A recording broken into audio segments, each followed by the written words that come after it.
Two Poor Bastards contains explicit content and drunken ramblings. Listener discretion is advised.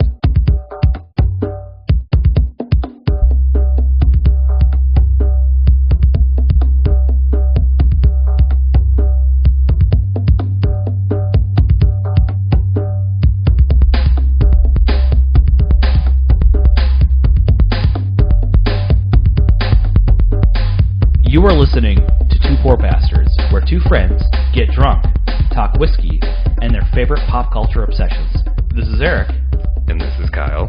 You are on episode 5 of Two Poor Bastards. We're going to get into kind of a Japanese-themed or culture episode. We're going to be drinking Japanese whiskey. We're going to be talking about the convergence convention, which is sort of, I suppose it's multiple things, but there's a lot of anime, there's a lot of manga, there's a lot of Japanese-inspired fandom going on in that place. Definitely.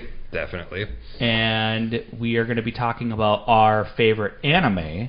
So sort of a Japanese-centric, broad overview. We're not necessarily going to get too hard into one particular topic, just kind of over some general things that get us going. And if you want us to get real deep into something specific, there's definitely plenty of things that we both enjoy that we're going to get like so far into. But up in its guts. Right up in its guts. So we'll just do a broad overview, and this episode is a couple weeks before Convergence Con, which is a local, I suppose, what is it, a nerd celebration every year in Minneapolis? What I would consider it is like when you think of convention, you hear people talk about like, oh, okay, this is an anime convention or this is a furry convention. Are they the same thing? Or something? Ooh, that's a thin line. They're very different. So, usually, a lot of conventions are specific to one thing. The nice thing about Convergence is that it is an all-encompassing, basically like our show, we talk about many aspects of pop culture. Convergence covers many aspects of pop culture as well. And that's the beautiful thing about it is you're not limited to one thing. So all of nerddom is represented.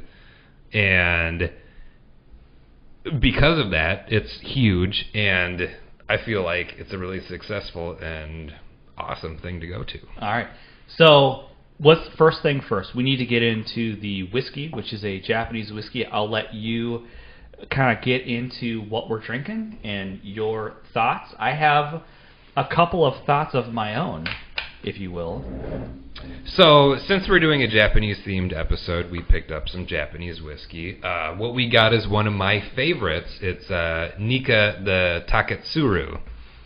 And this particular whiskey right here, I would say is very, very similar to Macallan 12.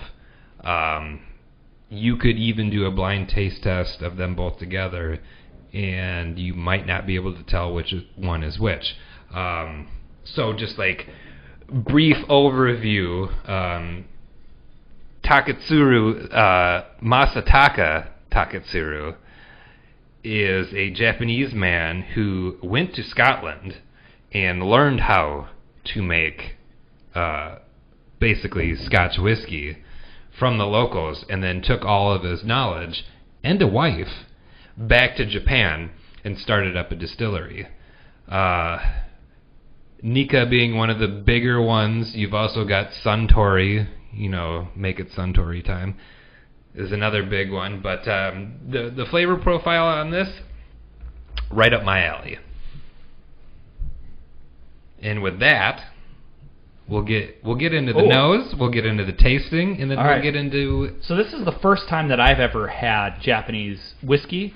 I did some research into how it started and distinctions, I suppose. This is the first time that I've ever tasted it, so this is going to be good. Let's do it. And I feel like this is the perfect time after just coming off of doing a Scotch tasting in our last episode. Right. For you to get into this. And by the way, we're already mildly intoxicated because we were drinking something else before we got into this episode.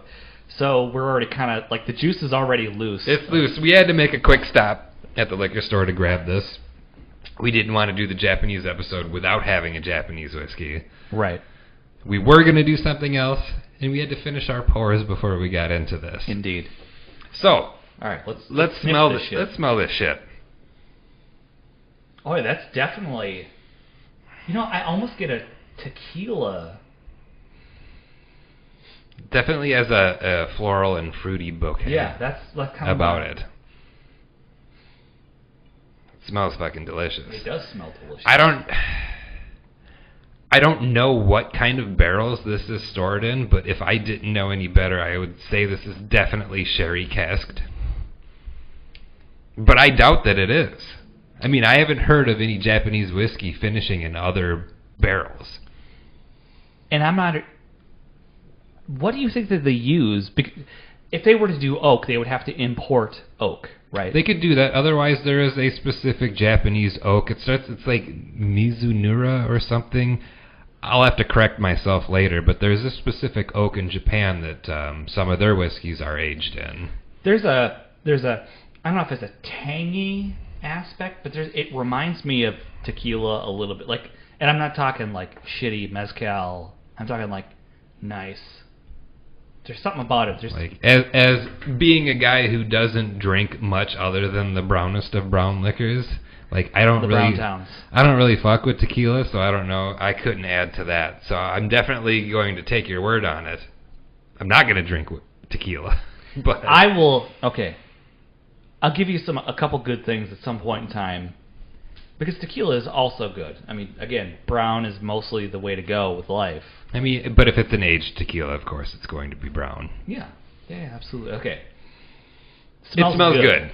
Yeah, I completely agree with you. It smells delicious, actually. We'll go from both the beginning and the end of the whiskey circle of life. Smells good. Smells good. Let's taste it. All right.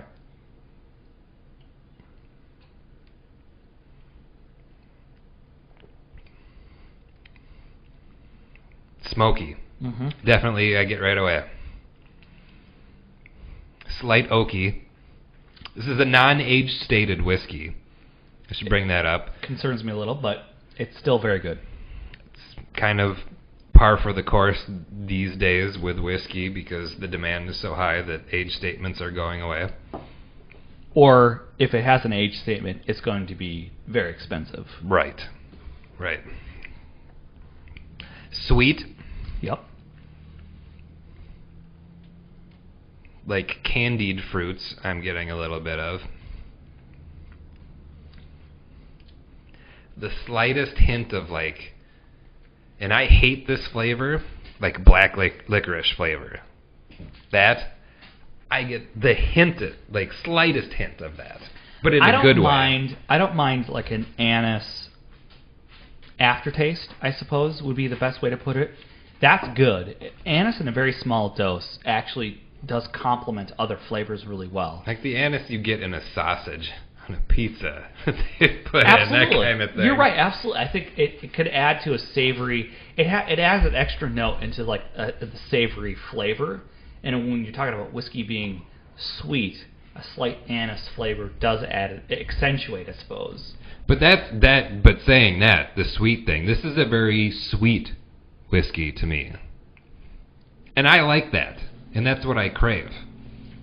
And what's weird is, like, I don't smell sweet when I smell...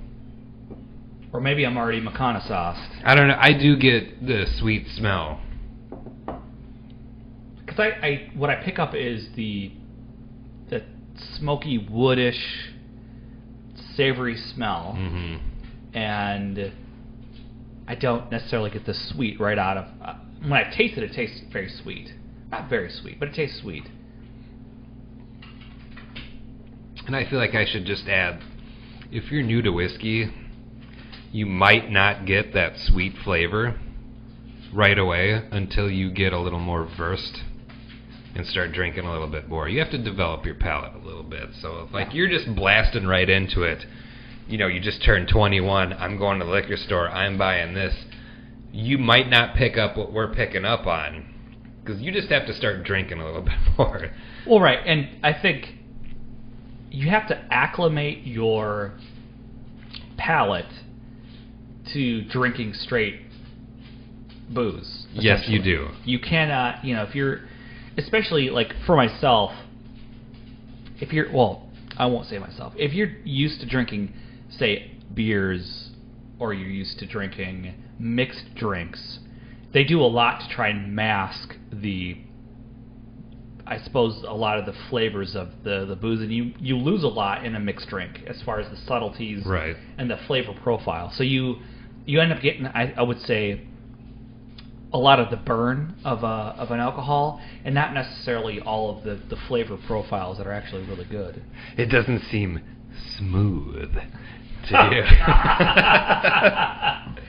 But the thing of and I think you could develop a palate really quick, because the first go round, like your first pour, is going to be a little harsh, and if you're not used to it, you're going to have to work your way through it. But once you start getting into your second and your third, the harshness, I suppose, goes away, and then you're able to start to pick up other aromas and flavors. Or not at all by that time, because I would say by your fourth or fifth, it doesn't taste like anything. I like how you said that with like a slight Looney Tunes drunk hiccup. Because I straight up did have a booze hiccup in real life. All right. Anyways, go forth, good sir. Going off of that, I'm biased. I really like this stuff. And it is, just again to state, what is it? Nikka, the Taketsuru. Pure malt. Pure malt. So it's a single malted barley. That's what it's distilled from. So I did do a little research into this just to give a little factual context to what we're doing and kind of the history of Japanese whiskey, as opposed to just being like, it's Japanese whisk, the juice is loose and it's great. Japanese whiskey used to have like a really, really bad stigma that went along with it. And it wasn't until recently when the Yamazaki 18 year was named Whiskey of the Year that it just catapulted Japanese whiskeys into the upper echelon of the whisk world. What's crazy to me is that doing the research, how long Japan has been making whiskey. It's a long time. Very long time. And you think about, if you want, let's just say that we're talking about craft distilleries. A lot of those are crap distilleries. A lot of them are modern distilleries. They're using a lot of romanticized words and a lot of BS, backstory to sell this amazing story of their brand. But they're modern. They're new. They might be in their tradition of, say, a bourbon whiskey or whatever it is. But Japan has been legitimately making whiskey for well over 100 years. And they're doing it right, just like all other aspects of Japanese manufacturing. Yeah, there's an exactness. They put their all into it. Yeah, absolutely. And what I like about it is that they, initially really go after Scotch whiskey, reproducing Scotch whiskey flavors and picking sites to reproduce accurately a particular kind of thing. And as they've progressed, it's become, as opposed to trying to reproduce Scotch, they're becoming more and more Japanese, I suppose, adding in their own elements to it to make it unique. Mm-hmm. And in my opinion, in my rank of whiskeys, Japanese whiskey is my second favorite after American stuff. It's very good. This is really good. As being new to Japanese whiska, Whiska, bitch. Whiska, baby. It's unique unto itself. I don't necessarily feel like what we're drinking here. So this is specifically, it's Nikka whiskey, pure malt, I suppose that's just what it is. It doesn't really kind of go into any. We didn't get any of the fancier or offshoot of the whiskey, but it's distinct, and I like the flavor profile of it. Like, I could drink this on a regular basis and not feel like it's... Definitely. I could sit and drink a whole bottle. Like we almost did with the last episode? Yeah. I'm good at that. Going off of that made me think of what the alcohol content in it is. It's not very much. It's 43%, so we're getting a little bump up from what we had last show. Oh, sure. Yeah. That was 40%. I'd be really interested to know what this tastes like at a higher proof. Me too. I'd be very... Now, can you get higher proof with this? You can't. What the actual fuck? No. And I mean, this reflects the Scotch thing. Usually that's around 40%. That's usually what you see the most. American so they've retained certain elements of the Scotch tradition then. But then again, it could also be like they have discovered that, changing the proof on things, this might be the ideal percentage for the ideal taste. In all honesty, if it's coming from Japan, I'm just going to trust that it's the best. Because they're so exacting and they're so precise and meticulous with whatever the fuck that they're doing that I'm not going to question the fact that this proof is the right proof. And it's so weird. You're going from the butt of the whiskey world's jokes to the darling of the whiskey world. And like I said earlier, this happened when Yamazaki 18 Year got named Whiskey of the Year. It was a few years back. And because of that, the popularity of it went out of control. Supply can't keep up with demand. And now age statements are disappearing. Yep.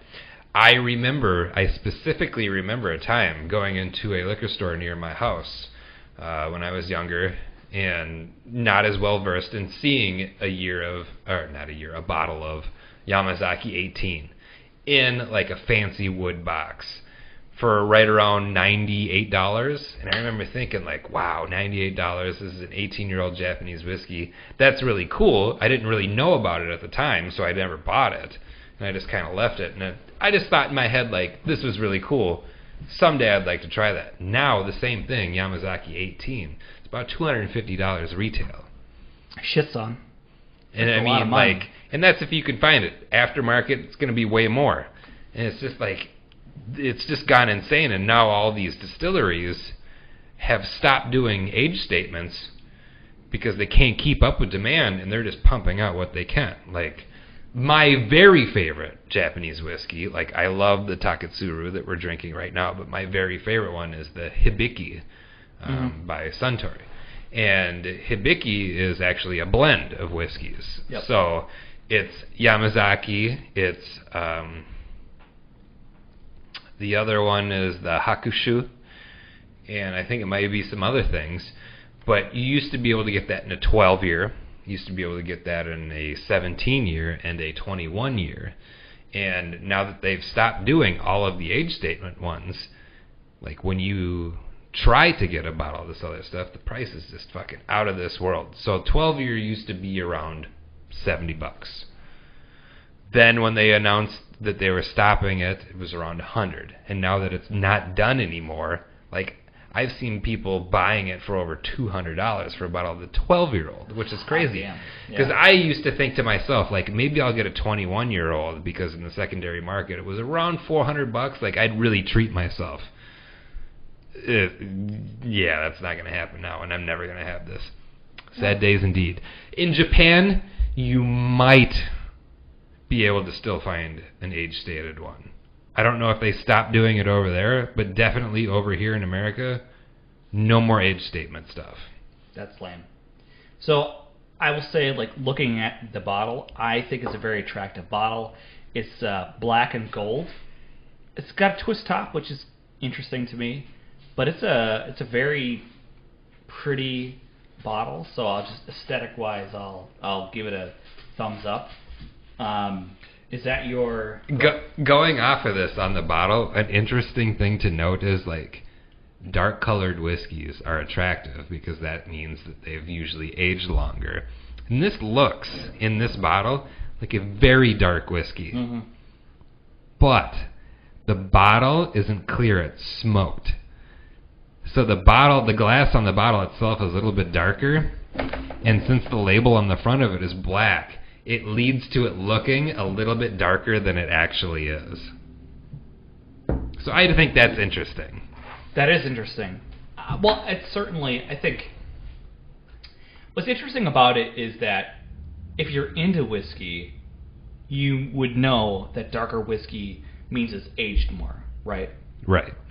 If you don't know any better, you would just be like, that's a whiskey.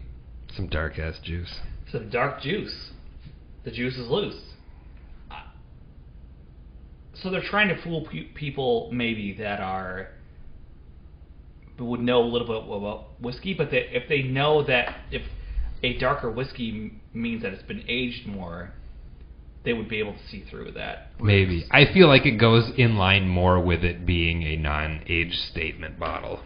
I would say that looking at the whiskey through a regular glass, it's more of an amber color. It does, you know what, it does, just on its own looking at it in the glass, it does have a very nice color. But, as we talked about in the previous episode... Is it colored? Is it colored? I don't know. Do they add shit to it? So that's good. So did you cover your aspect of what you wanted to go over? Oh, definitely. So what I did is I researched the Japanese whiskey a little bit. So Japan has been producing whiskey since about 1870. It was first commercially produced in 1924. The first distillery is Yamazaki, and again, it's done similar to Scotch. So the two best companies known for producing Japanese whiskey is Suntory and Nikka, and we're drinking Nikka. They produce blended single and blended malt Scotch style whiskeys. And then the two influential figures is Shinjiro Tori, founder of Suntory, originally known as Kodasukiya, and then Masataka Takasuri, founder of Denaporoja, later known as Nikka. And I am butchering these fucking names. I'm Can I see the card here? Go ahead. I took a little bit of Japanese in college. I've got some friends who majored in Japanese, so I know a little bit around how to say some of this stuff. I don't think you can read my handwriting, so... No, I can't read your handwriting, so... It might be butchered, but I'm going to definitely butcher Scotch pronunciations. Whatever. We're going to butcher... As we go through the show. Listen, everything we're going to butcher, and we're going to apologize right now. Episode 5, we apologize for everything. So we got a little loose. Yeah, and we're definitely... I'm loose. Holy shit. So before this, we got into Knob Creek Single Barrel Select Rye, which is 115 proof. And then got into this. So we're a little... yeah. No apologies. No apologies. None. We don't apologize. So, Japanese companies are vertically integrated, meaning that they run both the distilleries and the brands of blended whiskeys. And they do not trade typically with competitors, is the final card that I have on this run of items. No selling to non-distiller producers. Right. So... Which they couldn't because the demand's so high anyways. They wouldn't be able to do that. Right, exactly. So that's my little piece, as far as historically accurate, factual information. Because I think once we get a little loose, I completely lose track of facts and correct timelines. So yeah, we'll keep it moving. So we're gonna go. Bottom line. Oh yeah. Nikka the Taketsuru is some bomb ass shit. It is some bomb ass shit. I will give it 2 thumbs up definitively. It's tasty. I'll give it 2 okay symbols below the waist, and when you look at it, you get punched in the arm. 2 of those out of 2. That's pretty high, good. very high rating for this. Yeah, I mean, I'm really I didn't know what to expect for a Japanese whiskey. To me, and I'm going to be honest with you, when I initially thought Japanese whiskey, I thought that was an oxymoron. And that's what it was for the longest time. A lot of people thought that. Like, how would you even... But understanding Japanese culture, understanding... Japanese people love whiskey. So, fun fact, for a very, very long period of time, Four Roses bourbon was only sold in Japan. So it was produced in America here, but you could only buy it in Japan. Now that's a different story. You can get it here, but for a time, that's the case. And it's interesting because at least I've had I suppose, entry level of it. Like Yellow Label, yeah, Four and Roses. it's okay. Like, I'm not... I would like to like Four Roses, but I find only some of their single barrel selections really do it for me. Yeah, I mean, to me, it's interesting that they focus on the Japanese market for being an okay whiskey. It was owned by a Japanese company. Really? Yeah. Okay, then. So there's Beam Suntory. Oh, damn. Partnership between them. So one of the things I didn't get into is that Nikka was formed by a master distiller that originally worked for Nikka. So it was basically one person that started, Nikka, and then, is it Suntory? Well, they split off and formed the two main companies for whiskey in Japan. I'm sure there's other companies, but just the two main ones that you associate with Japanese whiskeys are associated with each other. Of course, because that's such a Japanese thing anyways. I want to associate with all Japanese whiskeys. I feel you on that one. Just all of them get inside me. All right. Next subject is... Let's move it along. Convergence. Convergence, convention. I've never been, ever. Eric has never been to Convergence. I am a seasoned veteran of going to Convergence. And we are both primed and ready to go. I bought my ticket, I bought my pass, we're ready to rock. We have the time off. It is always, so here in Minnesota, Convergence is always around the 4th of July weekend. So this year it falls upon the 5th through the 8th. So it'll be the day after. It's always Thursday through Sunday, so it's the day after 4th of July. And we'll be there for all days of fun. Sunday's kind of a wash. That's usually like get your shit together and get out, or like the stragglers of the panels, that kind of thing. Sure. For the good people who don't get destroyed partying. But yeah, we're ready to go. We're going to have a good time. I'm introducing Eric to it, but this year there's a little bit of drama. I know. I read this. I got the email after registering. I got the drama email. Okay, so this year is the 20th anniversary of this particular convention. Natural 20, as they're stating. Natural 20, like if you're rolling a 20-sided die.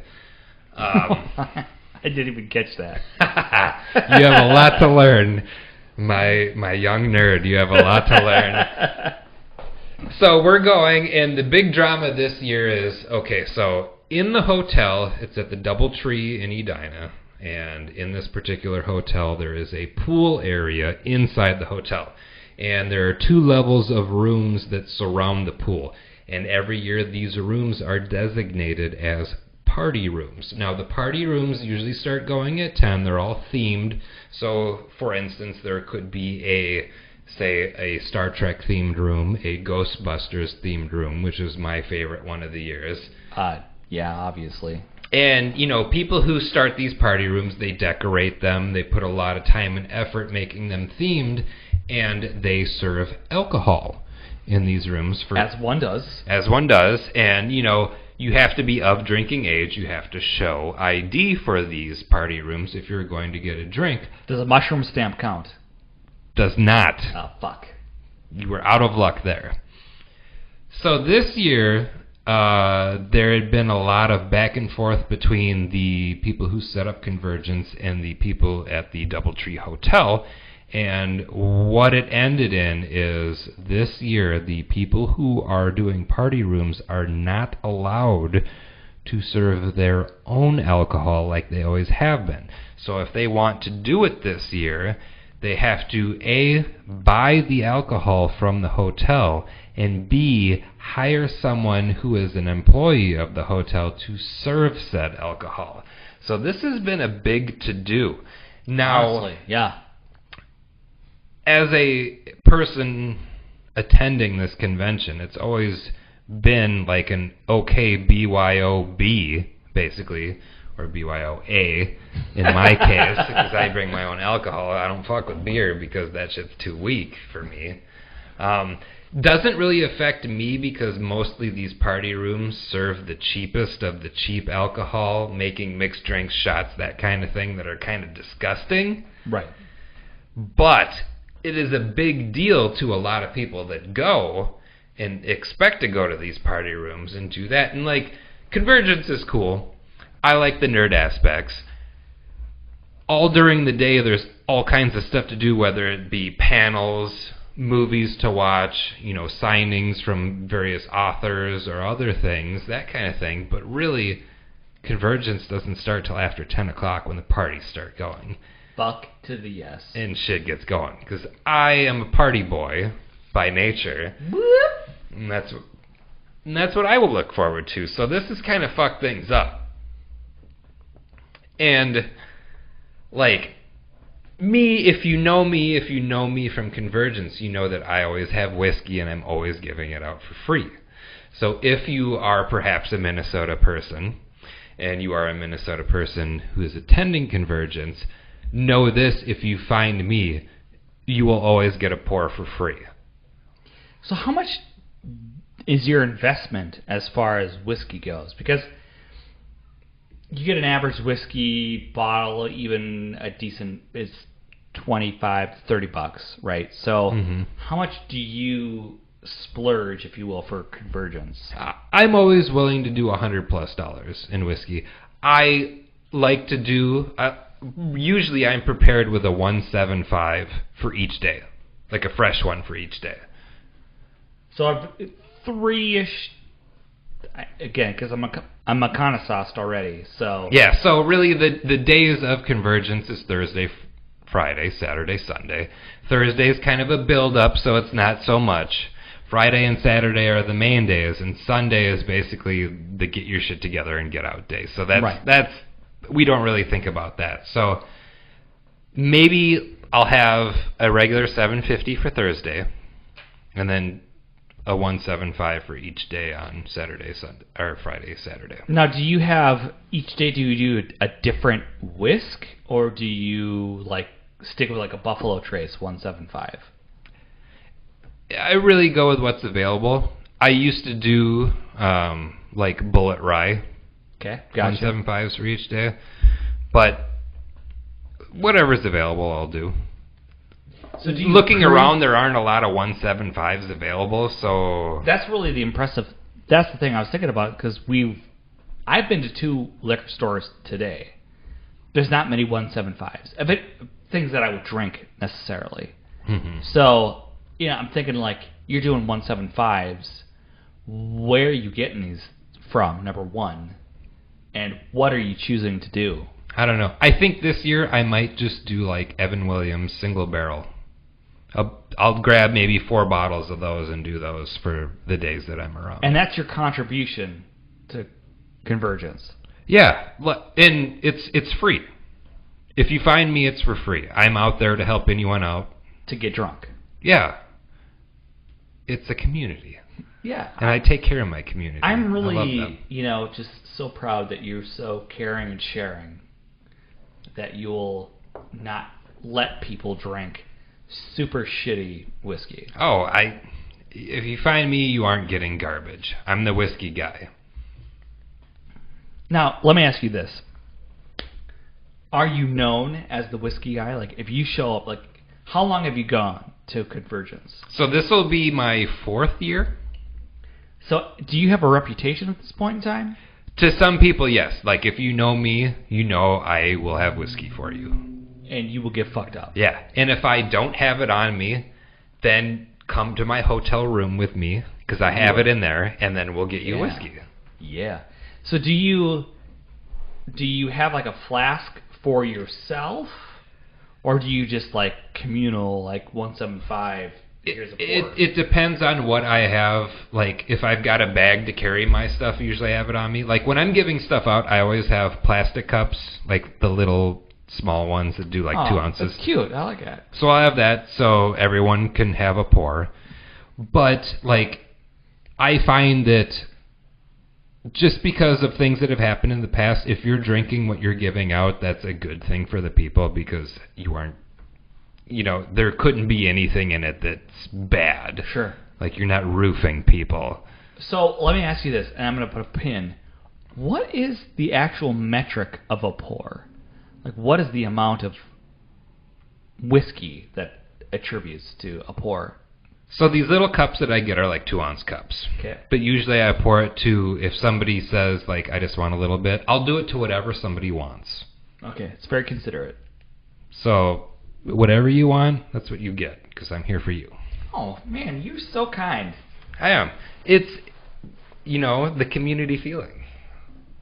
It's your contribution to the event as a whole, to make sure that the juice is loose. Yeah. But, I mean, it's not just about that. It's not just about getting drunk. There's many, many things that happen at Convergence that are... The sum of all the parts are better than one little thing like me giving out whiskey. You have no idea how excited I am to experience this for the first time. And I'm very excited to take a new person who hasn't gone before and just, like, throw you right into the middle. Like, right into the fucking pit. I'm going to get, like, right into the guts of Convergence and experience everything. So, like I said, like the party doesn't really get going till after 10. So before that, we've got all kinds of things we can go to. We can go to discussion panels. We can go to, like, craft events. We can go to all kinds of stuff. I would love to be deep into crafting. Is there going to be beads? There is... It's different every year, so like the thing where we can go make stuff, it could be all kinds of things. So we'll see. Make your own anal bead set. Yes. But really what's got me going this year is, despite the party rooms being fucked up, there are more panels, discussion panels this year that I'm interested in than there has been any year that I've gone. So there's going to be a lot to keep us busy during the day. I'm excited. And they can be lame. I mean, it's always the case. We aren't obligated to stay at any of them, but we'll go from each one to each one and see what's up. And if we don't do that, there is a commons area by the pools, too, where people can congregate, show off their cosplay. If that's their, your thing or their thing. You can see cosplay, you can talk to people, there's events going on there. They do, like, LARPing sword fights. So, I mean, that might sound really dumb, but last year I saw people get bloody doing these things where they're using, like, foam swords and stuff. Contradictory to what LARPing is, right? I mean, that you don't go to do that and actually get violenced. Oh, but it happens. Blood will be spilled because nerds take shit seriously sometimes. So that's definitely something that can happen. All right. Okay. Nerds take shit seriously. That's something I need to... Like, this is all shit that I need to, like, take in, meditate on, and be prepared for. You will be so overwhelmed. And this is just... your first year going. There's going to be more stuff than we can possibly do when you're there because there's so much going on. Like, if you want to rave until, like, 6 in the morning, that's an option. Like, what? Yeah, we can definitely do that because... That might be an option. It depends. It depends. But it might be an option. We can go watch movies. They have an area where they specifically There's show no movies. watching movies unless there are girls, goth girls there for me to... You won't be able to see anything because it's dark and there's lots of couches. And I find it's a good place to nap if you're partying all night because they show movies 24 hours in there. Okay, good. So that's a napping lounge. So the things that I'm really excited to show you at this convention are Number one, my favorite thing is an event called Vilification Tennis. Yeah. So at this, it's a strange name, but what it is, it's basically they have teams of people come up on the main stage there. So there's the main stage where the big events happen. They will have teams of people go up there, and they basically take turns insulting each other. And there is a judge that calls points, and after you get so many points, you win. So, if you burn your opponent really bad, you will get a point. And after X amount of points, if you've burned them fucking enough, humiliated them, you win. And that, to me, that's my favorite thing that happens during Convergence. So, what I immediately wonder is, as a competitor in this, do you think that those people prepare for a year straight of the worst burns possible? They definitely do. And a lot of these people know each other, so it just makes it even better because they can really add personal things into it. The other thing that I really like that is a sort of a new thing to me is what they call PowerPoint karaoke. It seems like these are prog rock or modern indie band names to me. That's actually pretty sweet. Yeah. And PowerPoint karaoke is half of what you think it is and half of what you not think it is. There's no singing, there's no anything going on. So what it is people go up, they're given a topic, and they have to give a PowerPoint presentation on this particular topic, but they do not know what the PowerPoint slides that they're going to get are. What? So it gets really crazy. So, you could be given a topic like road repair in Minnesota, which is really terrible here because the potholes are terrible and nothing really gets done, and there's always road construction going on from spring to fall and into winter, and no shit ever gets done. So you could be given this topic, and you are given these crazy slides that have nothing to do with it, and somehow the person presenting it has to relate that into it. So the comedy level can get pretty out of hand, which is great. That sounds amazing to me. The hype level for myself, just going into it, I'm already excited, just being kind of what the themes are. But the shit that you're describing takes it to a whole other level. Right. And you're going to meet so many random people, and you're going to have a good time, and you're going to see people that you do know, and it'll be great. It's the community and coming together thing. I'm putting my fingers in between each other, lacing them together. It's just shit's getting real tight. Ooh. And then the newest thing that I've discovered that is my new favorite thing there is the erotic readings panel. So there's a group of people who go up and they take turns reading erotic fan fiction of the craziest shit ever. It sounds like the F+, but continue. It's so crazy and so funny and ridiculous that I can't handle it. It's so good. And not only are we going to get to go see this and hear this erotic reading on the first day that we're there Thursday, the next day on Friday, there is a fan panel for one of the authors of the shit that they'll be reading, and I know it's going to be beautiful. So we're definitely going to do that. Again, as you said, there's so much stuff to unpack and to go to. And while this is all going on, you're going to see a lot of things. You're going to hear a lot of things. You will see a lot of really great cosplay. People who... that's one of the things I want to say when I talk about is this is different than Comic-Con, this is different than E3.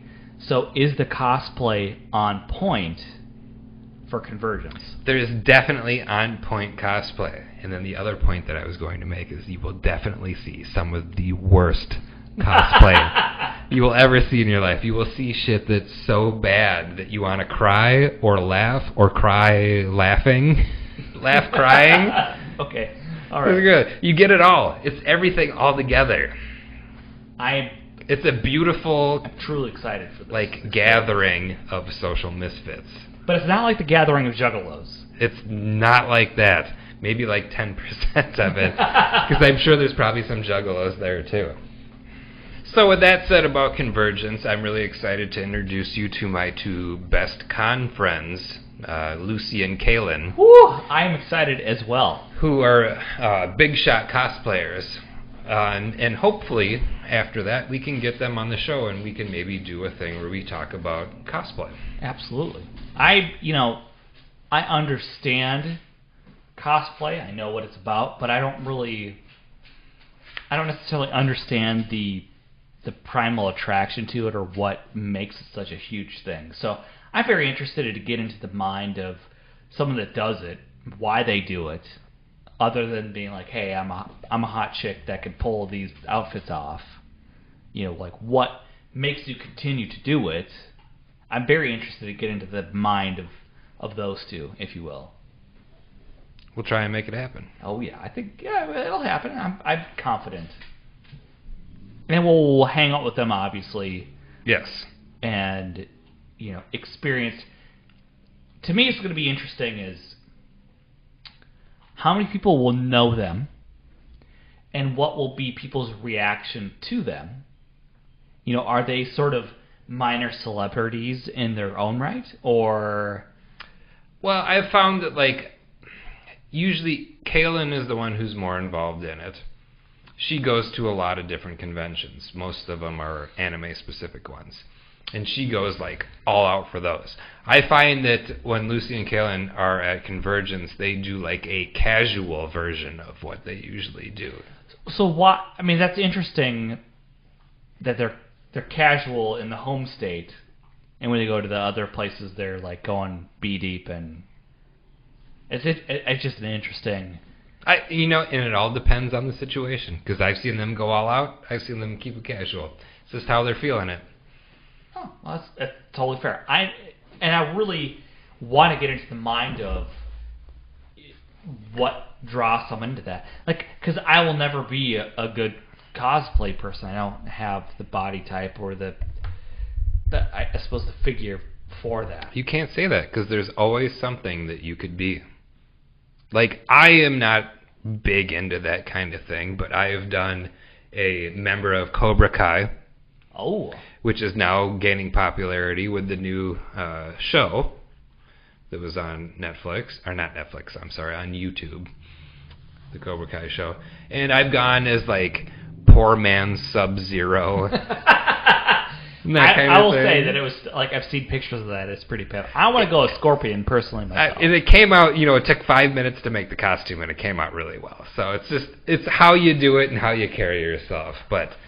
there's all levels. There's people who have spent all year 3D printing stuff out for their costumes, and there's people who throw shit together low cost cosplay type thing. Some Goodwill cosplaying. Yeah. But it's all, in the end, it's all fun. It's just representing something that you're really passionate about. Sure. And so I'm interested in going to experiencing it. And then, and obviously coming back to this format and just talking about the experience. And yeah, we're good. We're definitely having a show specifically about Convergence when we're done with it. Absolutely. So, what else is there about Convergence? Is that all your pre-convergence? That's the pre-convergence that I'm going to give you, and I'm just going to throw you into the middle of it, and we'll talk about anything else after that. All right. So the third part is, so we talked about, so it's kind of Japanese theme. So we're Japanese whiskey, Convergence Con, which, it's geekdom in general, but obviously it's very slanted towards Japanese culture and anime and that sort of thing. And so the third part of the show this week is anime that's really influenced you, things that, that kept driving you towards either be it culture, be it technology, be it, movies, etc. and so on. So what is your... So I would like to describe my involvement with anime the same way that one of my friends put on her dating profile. Please do. On an online dating thing. And forgive my language, but on that she said, like, I'm into anime, but I'm not retarded about it. And that is the position that I would like to take about it. Like, I like anime. It's been something that I've liked for a long time of my life, but, like, I'm not socially inept. Sure. As far as that goes, like, it doesn't rule my life. I'm not completely obsessed with it. I enjoy it for what it is as an art form, which it, I mean, absolutely fucking is. So you are a moderate level enthusiast. I am now. I am a moderate level enthusiast. Years ago, I was like an extreme level enthusiast, but like back then, it was such a like far offshoot from anything, and so much wasn't available, and it was just so focused that it was a little bit different. So for me, I got the first exposure I got to anime was the film Akira. Yeah. So where did you first? How were you first exposed to it? So I first saw it when they played it on the Sci-Fi Channel. Me too, motherfucker. So it was probably a Saturday. Yep. Saturday anime on Sci-Fi. Exactly. Yep. And they were playing this movie, and I had just been flipping through channels, and I saw it, and it was so different from anything that I had seen before. Like, I started watching this, and I got so involved. Like, I was supposed to go to some family function, and I basically said, fuck you, to my mom when she said we had to leave. Like, I was just so into it, I could not leave. Fuck you, I have to watch this. I'm not going with you. So, what function were you going to at, like, midnight? No, it wasn't at midnight. This was playing, like, in the middle of the day. Okay. It wasn't late, it wasn't early, because I remember at one point Sci-Fi did Saturday anime in the morning. Okay, I got it. But that was much later from when I saw this. So I saw this, I couldn't leave, had to finish watching it, said fuck you to my family function, and I was hooked from that moment on, because this shit was so far out from the normal American cartoons that I had a hard time processing it, and I just needed more. I will say one of the first distinctions between American animation that I was used to and anime was simply the adult content. It was an adult movie. Yes. Animated. And yes. That's the first time that I was exposed to adult ideas in an animated form. But not like Cool World. Right, not like Cool World. Where Brad Pitt be fucking cartoons. But there's also crazy shit happening in Japanese animation. Well, yeah, hentai and the whole... Tentacles and all that. And all that good shit. I'm having... So I'll agree. Akira probably had the most profound impact on me. Was that the first thing you saw? And then the next question I have before you answer that is, was that really the first thing you saw? Or was it like, did you see Voltron? Or did you see Robotech earlier on? I definitely saw those. But to be honest, I'm not sure. My introduction into anime was Sci-Fi's midnight showings of anime.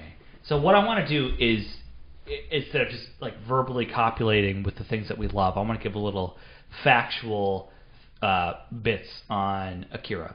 So Akira was released in 1998, directed by Katsuhiro Otomo, produced by Rohei Suzuki and Sanju Kato, written by Otomo and Izo Hashimoto, and it's based on the Otomo manga, which is a comic book or novel form, if you will.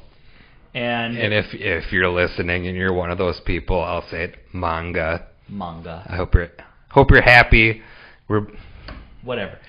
I mean, we're trying to blend a diverse group of people into different formats and ideas. So it was the production budget was $10 million, which was the most expensive anime of its day. So that's a giant $10 million for an animated film in 1988 was a huge sum of money. Let's see. So Otomo did not originally intend to adapt the series outside of manga. He agreed to do it, but only if he could retain creative control. And what made Akira such an impactful movie was it was a fully animated movie, which means that the characters' eyes and mouths and facial features and arms and everything moved. It was more like a fluid movie as opposed to traditional anime at the time. So one of the drawbacks of anime of that day is that if you notice, the mouths will move and nothing else moves. And that's a way to cut corners in anime production. It is, but I also feel like they may have overdone it with some of that. Like, they're moving and their heads are shaking and they're yelling out, especially if you were watching the dub, like we were exposed to back in the day. It's a little over the top. It is, certainly. But, I would say Asian cinema, in a general sense, goes for over the top, typically. So some of the unique features of Akira is that they pre-recorded the dialogue. So the animators animated to the actors' performances. Have you watched it in Japanese? I have, yep. Nice. And the total overall animation cells is over 160,000 cells. It doesn't surprise me at all. It is an absolutely crazy amount of individual frames for a movie. And as far as Katsuhiro Otomo, the other things he's directed is in 1987 he did Neo Tokyo. 87 he also did Robot Carnival. 88 he did Akira. 91 he did World Apartment Horror. 94 he did JoJo Bizarre OVA. 95 he was a part of JoJo's Bizarre Adventure? Yeah. I did not know that. He did Memories in 95. 2004 he did Steam Boy. 2006 he did Musha Shishi. And then it looks like 2013 he did Short Piece. So he was contributed to a short animated collection, if you will. So Akira for me was probably the most groundbreaking film, both live action and animated, that I'd ever seen. It was definitely the turning point for me in my... It was so earth-shatteringly different than anything I'd ever experienced prior to that really the only comparative things to it would be Blade Runner. It's like, imagine Blade Runner with a whole shitload of action. It's kind of the best way that a good movie. If you're a layman. Because, Blade Runner is a very slow, very long movie. It's a slow burn, definitely. It's a slow burn. And it never really, at the very tail end, it picks up a little bit with the fight scene between Roy Batty and Harrison Ford's character. But it really does, it's not an action movie. It's really a heady movie that you visually kind of take in. Where Akira is there's a shitload of action. There's so much stuff going on. So much going on. And with Akira, so there's a few things that they do. So they incorporate CGI into it. So there's a few scenes where... Which doesn't look disgusting. No. To this day. To this day. So I started to rewatch that movie, and it just holds up so well. And what you see, it's so unique upon itself that it is a particular, I would say, genre style all upon itself, that it's influenced so many other filmmakers, anime series, artists, and so on. I know tattoo artists that have staked their entire career on Otomo style. I fucking want the motorcycle tattooed on me. What's so funny is that you and I are drawn to certain aspects of Akira very differently. I am all about Tetsuo and his gross formation, and you're like, that motorcycle's hot. Yes. I'm like, Kaneda, I'm kind of he's alright, but he's kind of annoying to me. And his motorcycle's pretty cool, but I'm not that drawn to it. Tattoo the pill on my back. Absolutely. It's fucking amazing. Good for health, bad for education. Boom. So, it's a great movie. It's obviously extremely impactful. What's your next on your list? Well, that was the first one that I saw, so that really hooked me into it. The second thing that I saw really solidified what I don't know if I want to say love, but what I really like about anime, and that's like ultra violence. Yeah. That's one of the aspects that I just love about it. Give me that ultra violence. So the next thing that I saw after that was Vampire Hunter D. Holy shit. That's also on my list. We didn't like cross notes or cross streams at all. We were just going into this raw dog. We're just going right into it. So Vampire Hunter D was the next thing I saw, and then I'm like introduced to this whole world of ultra violence. Oh, and so good.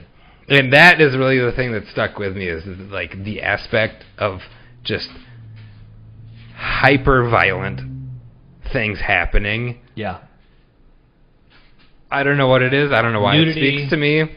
Like, of course, I saw it on Sci-Fi Channel again, so like the nudity was cut out. But sure.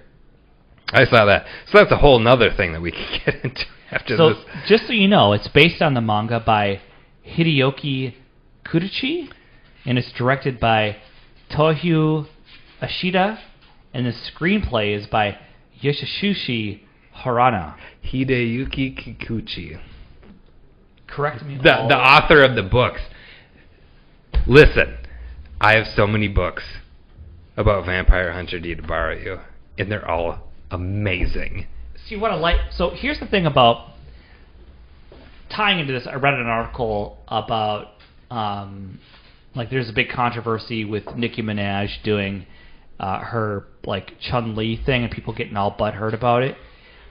She got thick thighs. She can definitely do it. So the thing is that a Japanese person retorted to someone's hatred or shade that was being thrown at Nicki Minaj. Basically, what she's saying is that Japanese culture takes in so many other aspects and mixes it in that you would like some things that you would consider very traditional Japanese are not Japanese at all. That they're taken from Mongolia, from China, from Europe. And they're reinterpreted and re-spit out. And that Japan as a culture as a whole is thirsty for other influences. But hyper xenophobic at the same time. At the same time. So Vampire Hunter D, and what I like about a lot of anime is it takes European culture, history, Nordic, American, and then reinterprets it and spits it back out. So Vampire Hunter D is it Alucard? Who's the main... So the main character is D, who is implied to be the son of Dracula.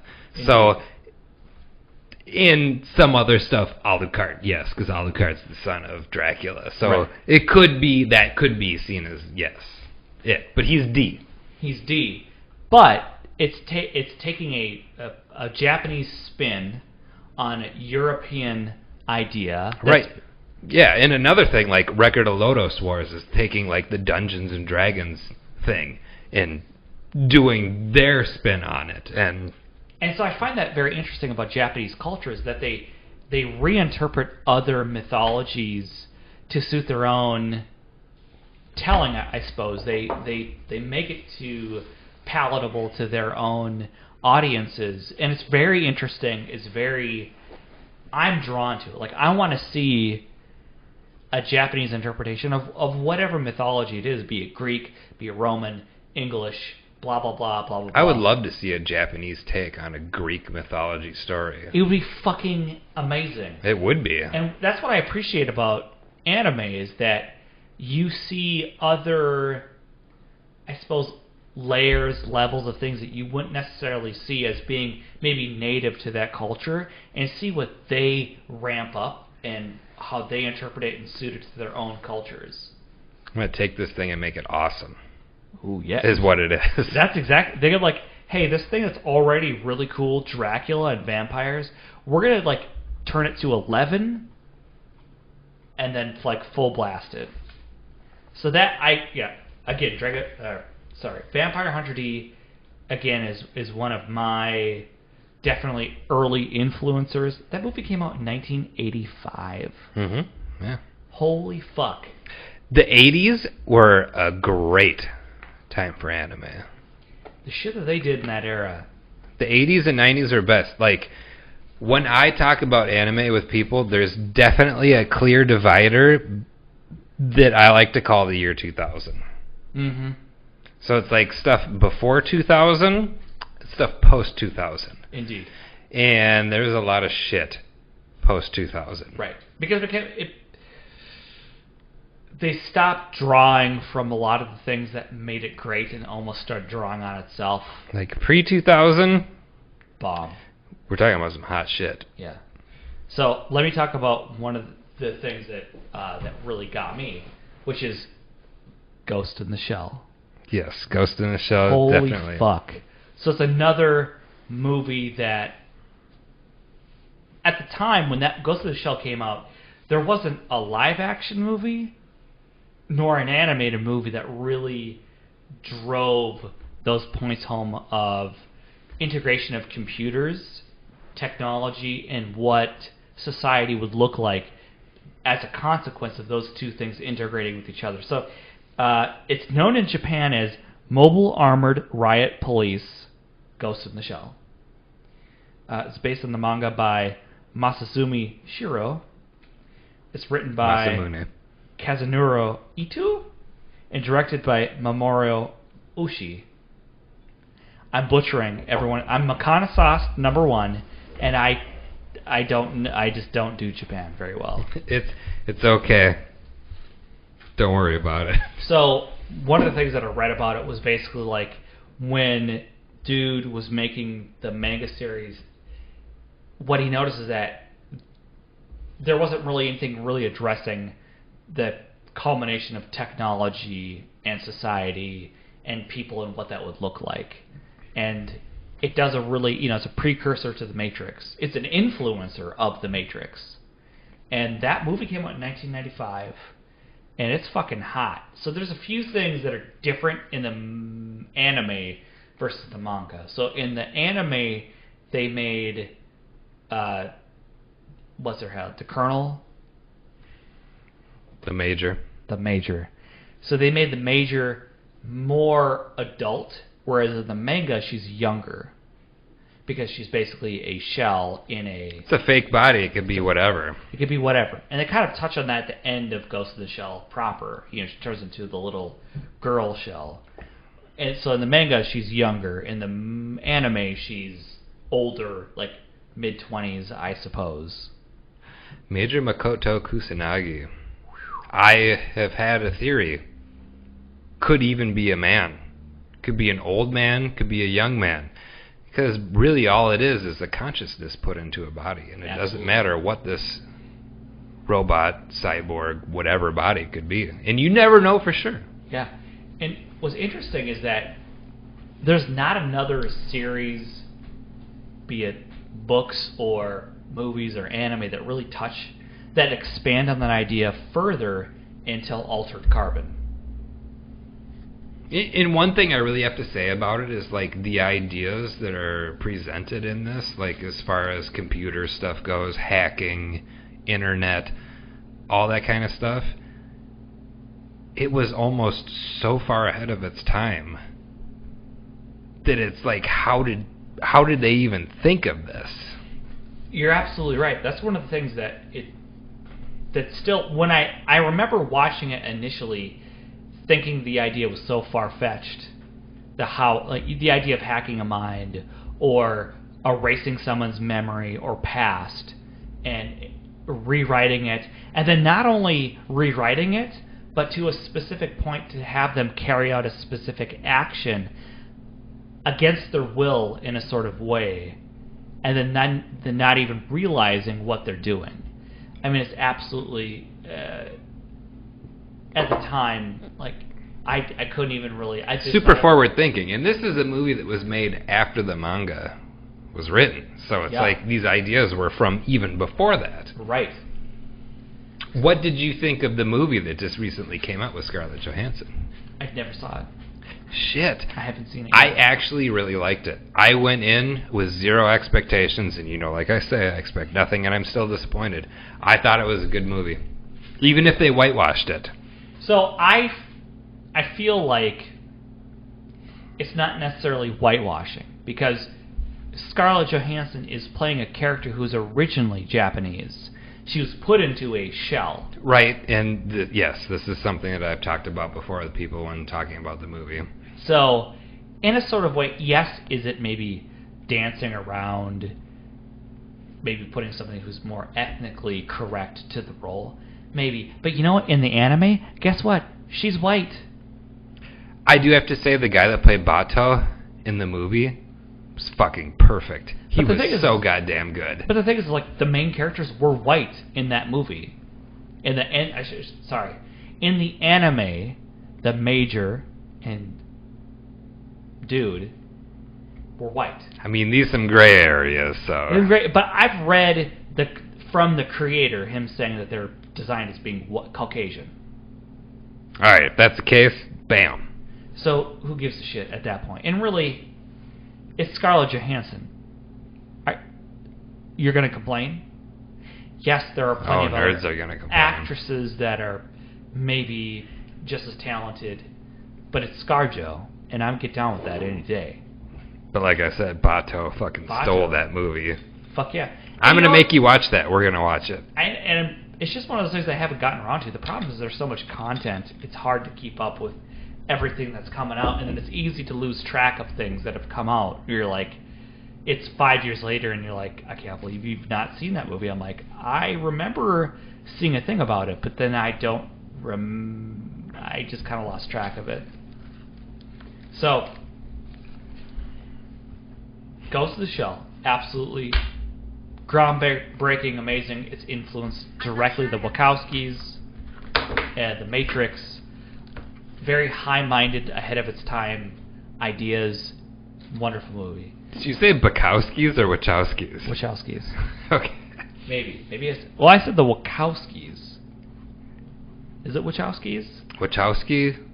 So it used to be the Wachowski brothers, and now it's just the Wachowskis. Yes. Because they're both transgendered. Yes. All right.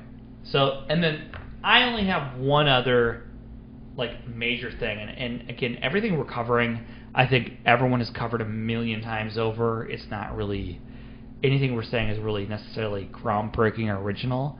But the next thing that really cemented my love, and it's not fair because most things are not like it, is Cowboy Bebop. I was thinking you were going to say Dragon Ball Z.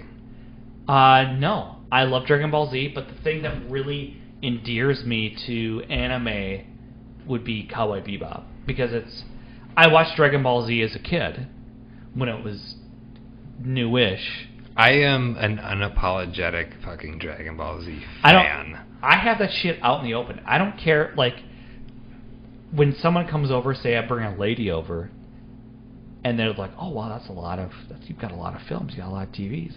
And then they, scroll their eyes on my complete collection of Dragon Ball Z. They're like, what the actual fuck? I'm like, don't hate on me. That's great. That is art. Constant throughout my life as I have loved Dragon Ball Z. So, going back to our other episode when we were talking about getting into retro gaming, as I first got this magazine that showcased Japanese games, I see Dragon Ball Z games being covered, and it's the love affair starts then, and it continues till now. Honestly, it's such a big deal. It is. And I really do love it. And flaws and everything, I love it. It means a lot of different things to a large group of people. And I saw Dragon Ball before I saw Dragon Ball Z. Same here. And really enjoyed it. I thought it's really, I suppose, the perspective and the animation style, which is so different than everything that had come before, what we're exposed to as an American audience. Because, Scooby-Doo. Akira Toriyama definitely has a mark on me. Being that, playing video games as well and being a fan of retro gaming, he did Dragon Quest and Chrono Trigger he did the artwork for. So it's just Fuck and yes. Yeah. I definitely love Dragon Ball Z, Dragon Ball. I haven't seen the new stuff. I know that I'm kind of a bad person. Dragon Ball Super, I was into. There are some arcs of that I liked more than others, but it's just like, but then again, I'm such a fanboy. Of course, I'm going to like it. Yeah, and why wouldn't you be? And it's fine. And holy shit, I thought I had some notes on Dragon Ball, because what I tried to do was talk about the well shit, I've lost. I did write down somewhere. It's somewhere. I did see you drop some cards. Oh shit, son. So maybe that's why. Nope, that's not that. There might be some more down there. There is some more. Ha ha ha! I have one more. Hold on. But wait, there's more. Wait. So we'll get a DBZ. So it is Dragon Ball Z is produced by Toei Animation, created by Akira Toriyama. Is adapted from the final 325 chapters of the manga series.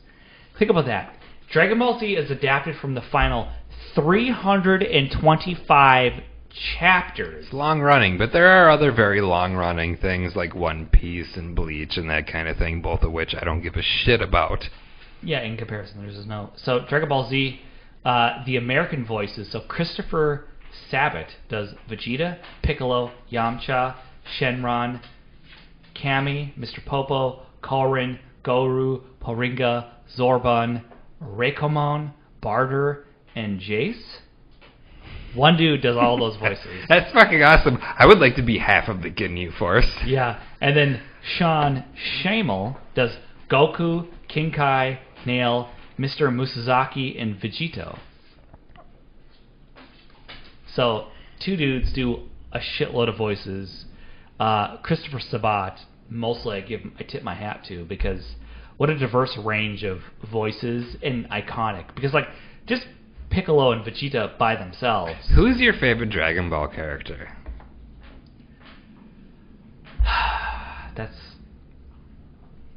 really hard for me to really. In some ways, I love Piccolo the most. Yeah, okay, I'm with that. I like Piccolo and Vegeta. Those personally. are what I love about Vegeta specifically is the story arc of being the enemy to just being kind of like, well, fuck it, I guess whatever. I'll get into some strange and have some kids and just live a life. I love that. Being the main enemy, and then just kind of just being there as a. That's right, because he's not really. I mean, he is a good guy, but he's not really a good guy. Yeah, exactly. It's only because someone is stronger than him that he's sort of submitted, I suppose. He's a guy. But he won't submit. He's going to surpass Goku. Indeed. So I think that it's just an interesting. I like that dynamic. I like Goku in some ways because he's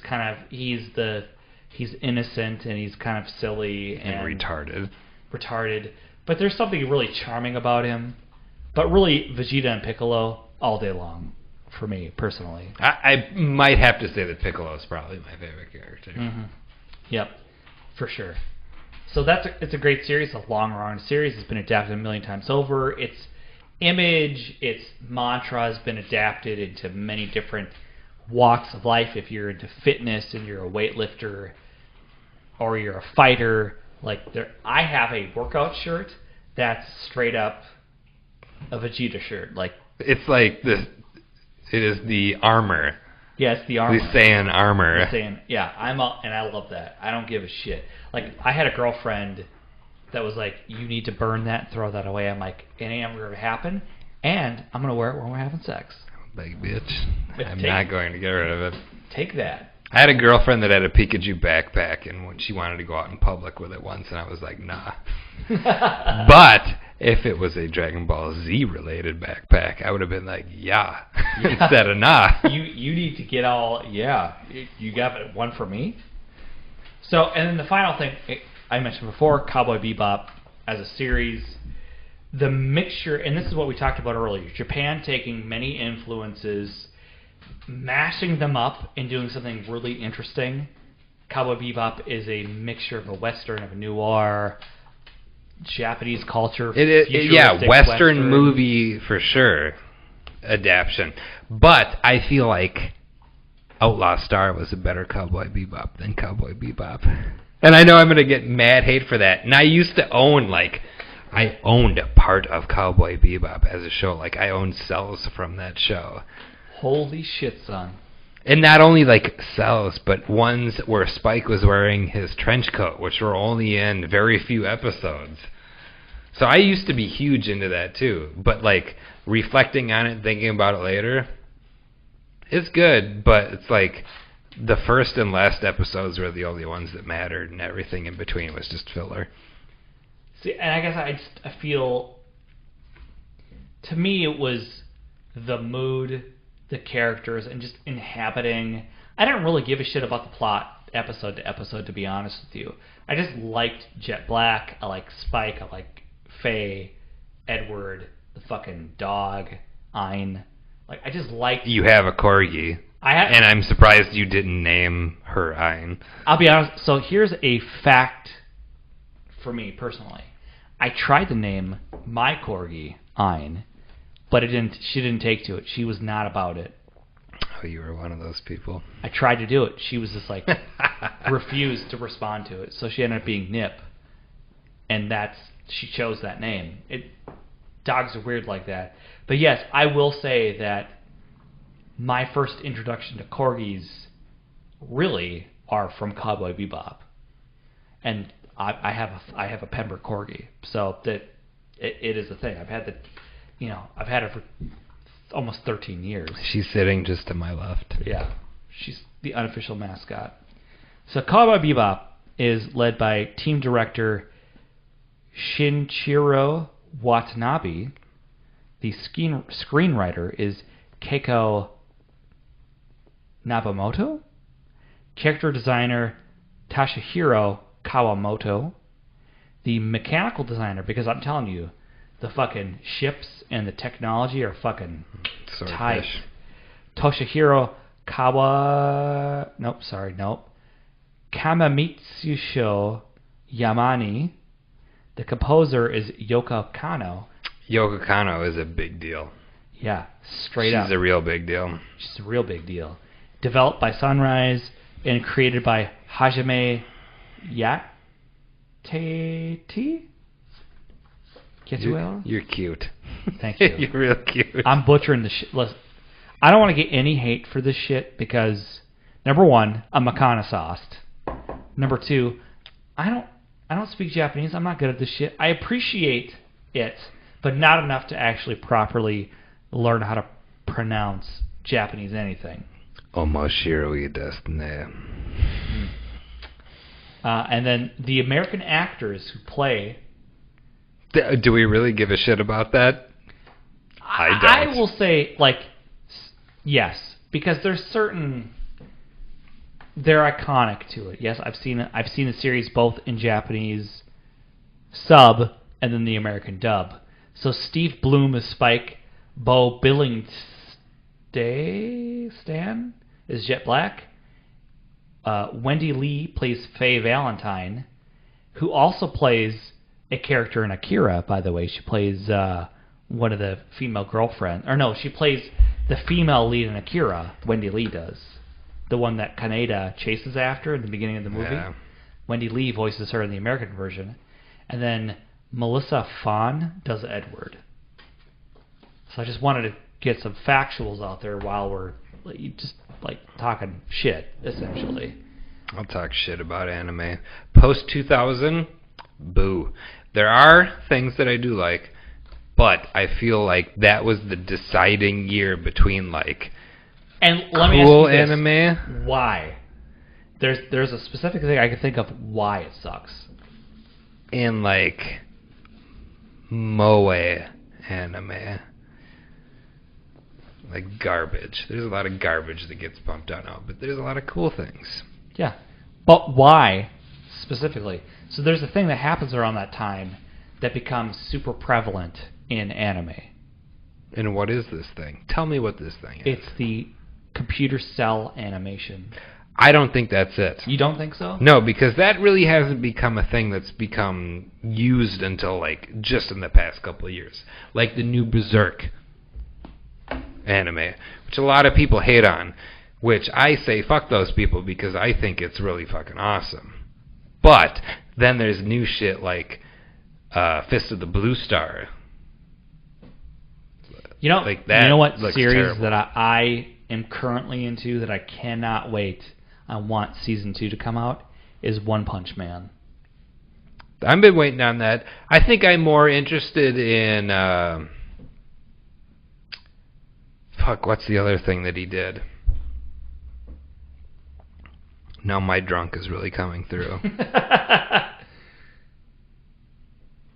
God damn it. All right, cut this out. Continuing on. What did you think of Blame? So Netflix has invested a crazy amount of money into anime, like a ridiculous amount of millions and millions of dollars, and one of their original series is Blame. Did you see it? I didn't watch that. The only Netflix original series of anime that I did watch was Seven Deadly Sins. Did you watch Castlevania? Oh, yes, I watched Castlevania. But I don't know if I'd really count that as an anime or not. It's not really. You know... But being probably one of the world's biggest Castlevania fans, of course I had to watch that. So I heard some exciting news that the second season of Castlevania is going to be 8 episodes. Why can't it be 24? Why can't it be infinite? True. But better than 3, because I felt like I'm not about... So the guy who produced that also produced the Dread movie that recently came out. Oh, shit, son. And I fucking loved that movie. Yeah, I saw it twice in theaters and I own it. Oh, God, that's such a good movie. So... Carl Urban. Boop. Motherfucking perfect. Oh, hells yeah. So the guy that plays... Fuck, and again, my drunk is showing through. So, he plays the Dwarfish King in the Hobbit series. He's a New Zealand actor.